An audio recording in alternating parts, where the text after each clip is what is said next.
Es una lamentable realidad que la inconstancia espiritual de algunos creyentes, acompañada por las presiones de la vida y apoyada por la amistad con el mundo, muchas veces les genera inseguridad e inestabilidad en su confianza y en sus esperanzas en el Señor.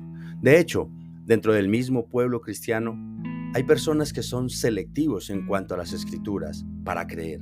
Ellos tienen claro lo que creen y lo que no creen de la palabra de Dios. Y hermanos, este tipo de fe de algunos creyentes deja mucho que desear.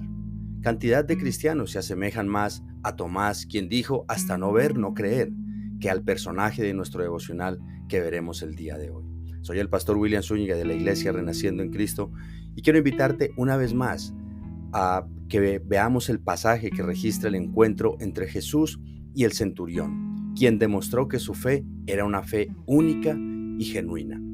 Dice el Evangelio según San Lucas, capítulo 7, versículos del 6 al 10. Y Jesús fue con ellos, pero cuando ya no estaban lejos de la casa, el centurión envió a él unos amigos, diciéndole: Señor, no te molestes, pues no soy digno de que entres bajo mi techo, por lo que ni aún me tuve por digno de venir a ti, pero di la palabra, y mi siervo será sano.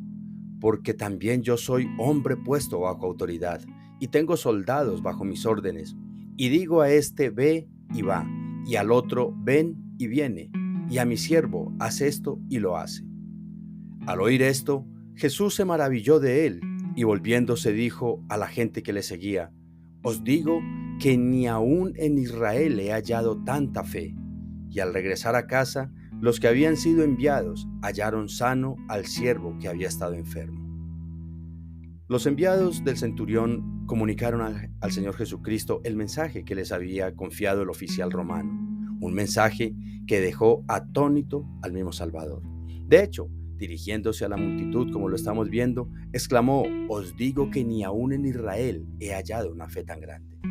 Esta es, por demás, una sorprendente declaración. La perspectiva de este hombre sobre la vida espiritual merece nuestra atención. Examinemos por un momento la explicación que ofreció sobre lo innecesario que resultaba la presencia física de Jesús. Sin duda existe una dimensión más profunda de la que nosotros podemos captar en las palabras de este romano, y esto sorprendió al mismo Señor. No obstante, creo que podemos resaltar al menos dos elementos fundamentales relacionados a la fe. En primer lugar, este hombre entendía que la fe descansa sobre la palabra hablada. Para los que somos parte del pueblo de Dios, esta es una importante distinción.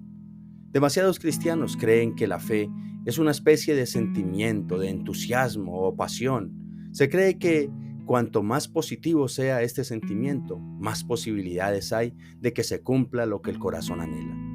Por esta razón, somos animados con frecuencia a cantar con más fe o a orar con mucha más fe también. La fe, según esta perspectiva, es una especie de fervor santo que supuestamente impacta el mundo espiritual. Pero la fe bíblica está lejos de ser un sentimiento o una emoción. Ella descansa sobre un fundamento realmente sólido y confiable, la palabra eterna del Dios Todopoderoso. Pablo claramente señala esto en Romanos también, cuando dice: así que la fe es por el oír, y el oír por la palabra de Dios. Fe, entonces, es un atributo que se nutre exclusivamente de las palabras que han sido pronunciadas por la boca de aquel que es soberano, y que con el poder de su palabra hizo toda una creación milimétricamente perfecta. En segundo lugar, esto nos lleva a otra observación sobre la fe.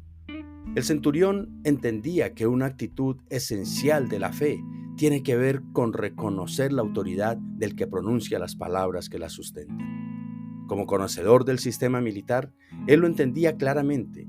Ningún soldado en servicio osaría dudar de la autoridad de un oficial de rango superior.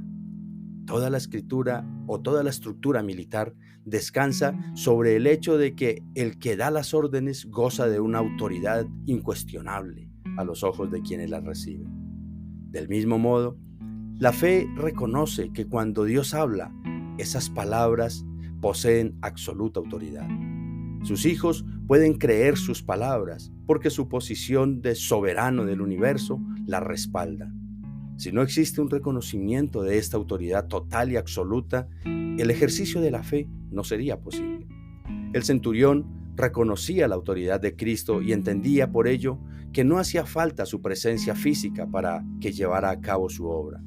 Bastaba con que simplemente pronunciara una palabra al respecto. Y así fue.